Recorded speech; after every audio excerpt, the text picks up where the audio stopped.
안녕하세요. 소프리 짬뽕 알뜰 세트입니다. 최근에 GS 편의점에서 메이플빵을 판매했었는데요. 메이플빵에는 포켓몬빵처럼 다양한 띠부띠부 실이 들어있었는데 되팔렘들이 싹쓸이 해서는 한 개당 5,000원씩 판매하고는 했었다고 합니다. 생각보다 많은 양을 싹쓸이 해서는 개당 5,000원에 판매했었다고 하는데요. 하지만 얼마 되지 않아 메이플빵은 1,500원인 정가로 다시 떨어지게 되었는데, 메이플 유저들에게 메이플빵은 빵 안에 스티커가 중요한 게 아니라 빵을 사면 받을 수 있는 인게임 쿠폰이 중요했다고 합니다. 인게임 쿠폰을 받는 방법은 매장에서 바코드를 찍을 때 어플 QR코드를 찍을 때만 가능하다고 하는데요. 되팔렘들 빵을 살 이유가 1도 없는 방식이라고 합니다. 철저한 시장 경제 시스템과 모든 사기 및 사재기 최정점에 서 있는 게임이 메이플이라는 것을 되팔렘들은 몰랐던 것인데요. 이 많은 빵들을 어떻게 다 처리했을지 궁금하기도 하네요. 이번엔 이렇게 레전드가 된 정의구현들을 모아봤습니다. 그럼 한번 볼까요? 첫 번째는 똥기저귀 사건입니다. 2023년 우리나라를 뜨겁게 달구었던 사건이 있었는데요. 세종의 한 어린이집 교사가 학부모에게 똥기저귀를 맞는 갑질 행위를 당해 많은 시민들이 분노를 했던 일입니다. 많은 사람들이 가해 학부모에 대한 신상 공개 요구를 하기도 했었는데요. 실제로 일부 세종시 맘카페 등에서 똥싸대기 사건 갑질 학부모 신상털이에 나섰다는 소식이 전해지기도 했습니다. 어린이집 교사가 똥기저귀를 맞은 이유도 황당했었는데요. 아이가 어린이집에서 다쳐서 입원을 하자 교사가 병원에 찾아와서 학부모에게 고개 숙이고 사과했지만 분이 풀리지 않은 학부모가 아이의 기저귀를 던진 것으로 밝혀지게 됩니다. 그리고 아이가 어린이집에서 아동 학대를 당했다는 주장을 했다고 하는데요. 교사는 학부모로부터 똥싸대기를 맞은 후 정신적으로 큰 충격에 빠졌고, 이렇게 실제 얼굴과 입고 있던 셔츠에 아이의 똥이 묻은 사진을 인증하기도 합니다. 결국 교사의 남편은 분노해 직접 국회 국민동의 청원에 어린이집 올해의 보호에 관한 청원이라는 글을 작성해 공개하기도 했었는데요. 남편은 아내의 얼굴 절반이 아이 똥으로 덮여있는 사진을 봤다며 올해 초부터 어린이집에 지속적으로 폭언, 부당한 요구, 아동학대, 무고 신고 등 갑질 행위를 일삼는 학부모로 인해 아내가 고통받고 있다고 폭로했다고 합니다. 결국 고소를 했다며 이는 재판에 넘어가게 되었는데요. 1심 재판부는 학부모가 범행을 인정하고 있는 점, 피해 교사의 상처가 중하지 않은 점을 이유로 징역 6개월에 집행유예 2년을 선고했다고 합니다. 그렇게 끝이 나나 싶었는데 가해 학부모는 너무 형량이 높다며 항소심을 신청하게 되는데요. 항소심에서 학부모는 피해 교사에게 4,500만 원을 드렸다면서 순간 화를 못 참고 범행을 저질러 부끄럽고 창피하다며 앞으로 성숙한 성품으로 가정생활을 할 수 있도록 기회를 달라는 말을 했다고 합니다. 하지만 검찰은 범행 당시 죄질이 가볍지 않고 피해자는 교사직을 내려놓고 정신적으로 충격을 받고 있다며 피고인이 반성하는 모습을 보기 어렵다면서 징역 1년을 구형했다고 하는데요.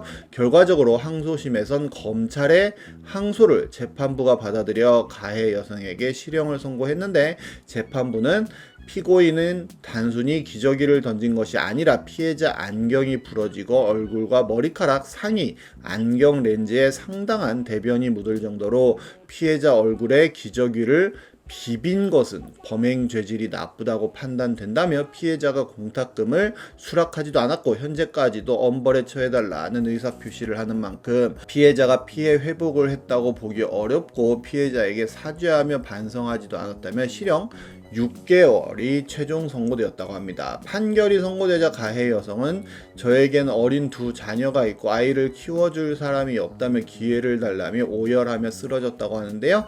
기저귀를 펴서 얼굴에 비볐다는 행위를 보면 6개월도 짧은 게 아닐까 하는 생각이 드네요. 다음은 치킨맨 사건입니다. 이는 예전에 간단히 소개해드렸던 사건이기도 한데요. 모든 건 이 글 하나에서 시작됩니다. 경찰도 못 말리는 비싼 외제차 주차 갑질에 39세대가 죽어갑니다 라는 글이었는데, 벤틀리를 비롯한 여러 외제차들이 이렇게 지맘대로 차를 댄다는 내용이었습니다. 벤츠 역시도 이렇게 지맘대로 차를 대고 벤틀리는 이렇게 이중주차로 된다고 하는데요. 그나마 이렇게 주차하는 건 기본이라고 합니다. 결국 화가 난 한 주민이 여기 당신 혼자 사는 곳 아니라며 며칠째 2칸짜리 한 대가 독식하시냐며 주차 똑바로 하라는 쪽지를 붙이자 거기에 첨삭을 해가면서 전화하라며 이런 거 쳐붙일 시간에 전화 한 통 하라고 하는 협박성 멘트를 붙이기도 했었는데요. 차를 빼달라고 문자를 해도 이렇게 집주인이랑 이야기하라며 욕을 하기도 하고 급하게 가야 한다며 차 좀 빼달라고 하니까 택시 타고 가라고 하는 등 악질이었는데요. 그러고 나서 밤늦게 차량 클락션 계속 누르는 건 기본이고 차 내부에서 본인 집에서 큰 소리로 음악 테러로 공격을 하고 계단 신발로 팍팍 튀기면서 야이 새끼들아 하면서 고성방가도 지르고 경찰을 불러도 오히려 더 당당하게 행동했다고 합니다. 그 외에도 디스커버리 차량을 가지고 와서 이렇게 주차 테러를 하고 이런 식으로 한가운데다가 떡하니 벤틀리를 대서 다른 차들이 아예 못 나가게 했다고도 합니다. 차 빼라고 이렇게 다시 문자를 보내도 답장이 없어 쌩 같다고도 하는데요. 전화를 하여도 아무런 변화도 없었다고 합니다. 많은 사람들이 해당 차주를 비난하였고 결국 이렇게 많은 매스컴에 타기도 했었는데요. 아카라카초라는 사람이 나타나서는 차량 번호를 쪽지로 보내달라며 대포차인지 확인해 보겠다며 차가 여러 대인 것 보니 상사 차량일 수도 있으니 조회해보고 상사 차량 맞으면 상사에 항의 전화해주겠다는 이야기를 합니다. 그리고 아카라카초는 당신이 타고 나타났던 모든 차량이 떳떳한 차량일까요? 라며 구속된 유명 유튜버의 오른팔 노릇을 하면서 불법을 같이 진행하신 적 없으신가요? 라는 질문을 하는 글을 올렸는데요. 그리고 이틀 만에 벤틀리 차주는 죄송하다는 사과글을 올립니다. MBC 기자에게 전화가 와서 그때부터 본인이 잘못되었다는 것을 인지하게 되었고 정말 많은 반성과 후회를 하고 본인을 되돌아보게 되었다면서 그 차량들은 정식 사고 대차 렌트 차량과 지인의 차량이고 대포차가 아니라는 이야기도 합니다. 그런데 알고 보니 빅보스맨이라는 사기꾼이 있었고 그 오른팔인 치킨맨이 이 벤틀리 차주였다고 하는데요. 이들이 사람들에게 사기를 친 수법은 매우 단순하면서도 악랄했었는데 둘이서 피해자에게 피해자 명의로 고가의 외제차를 할부로 구입하게 한 뒤 구매한 차량을 렌트카로 사용해서 수익금을 주겠다고 사기를 친 거라고 합니다. 그런데 피해자가 할부금만 갚는 것이 아니라 차량의 몇 배 되는 금액으로 갖고 있었다고 하는데요. 그렇게 해먹은 돈만 300억 원이 된다고 합니다. 그렇게 사기친 금액은 캐피탈 업체와 빅보스맨, 치킨맨이 가져가고 피해자는 그 돈을 갖고 있는 상황이 되어버리는 어처구니 없는 일들이 벌어지고 있었던 건데요. 심지어 한 미니 쿠퍼는 이렇게 화재까지 발생해서 뉴스에 나왔었는데 이 사고 차주로 인터뷰했던 사람이 바로 치킨맨이라고 합니다. 쿠퍼 피해자는 치킨맨을 죽이든 불구를 만들든 해서 감옥 갈 생각까지 하고 있었다고 하는데요. 심지어 이 벤츠 역시 차량을 찾아준다고 하면서 피해자한테 10에서 15%의 돈을 요구했다고 하는데 그 벤츠를 자기 차인 것처럼 타고 다녔다고 하네요. 그렇게 실화탐사대에까지 나오게 되었고 그는 짐을 빼서 도망가는 모습까지 방영되는데요. 그리고 현 상황이라며 처음에 글을 올렸던 분이 정말 깨끗해진 주차장 사진을 찍어 올렸는데 이렇게 벤틀리 차주라면서 빌라 주민들에게 자필로 사과문까지 올린 모습을 보여줍니다. 하지만 아카라카초는 방송들 보셨죠? 라는 글을 남겼는데 이제 서막이라며 방송은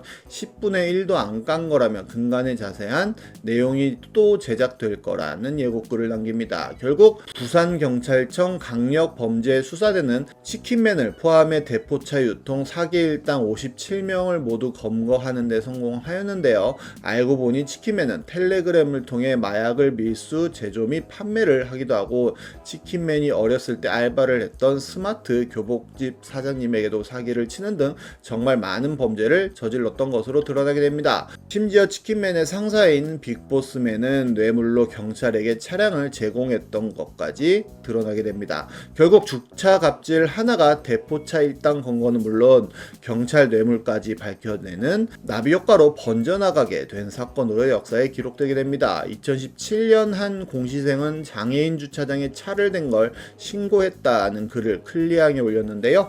보이는 족족 불법 주차에 대한 신고를 해서 티켓을 많이 끊어줬다고 합니다. 그러자 그 건물주는 근간의 장애인 주차구역에 잠시 주차를 한 후 과태료 처분을 받은 입주자들의 민원이 쇄도하여 내부자인지 외부자인지 확인코자 하오니 추후 과태료 처분이 발생하면 반드시 관리사무소에 즉시 연락 주시면 CCTV로 색출하겠다는 알림을 올립니다. 그러자 그 공시생은 이렇게 구청에 건물 측이 협박을 한다며 또 민원을 올리게 되는데요. 이렇게 여러 언론사에도 메일로 제보를 하게 됩니다. 그러자 굉장히 많은 뉴스 채널에서 제보를 잘 받았다는 카톡을 받게 되었다고 하는데, 결국 관리소장은 공익 제보자님을 지난 공고문으로 상처를 드리게 되어 죄송하다는 사과문을 올렸다고 하네요. 작은 것부터 실현할 수 있는 게 정의구현 아닌가 싶기도 합니다. 지금까지 속풀이 짬뽕 알뜰 세트였습니다.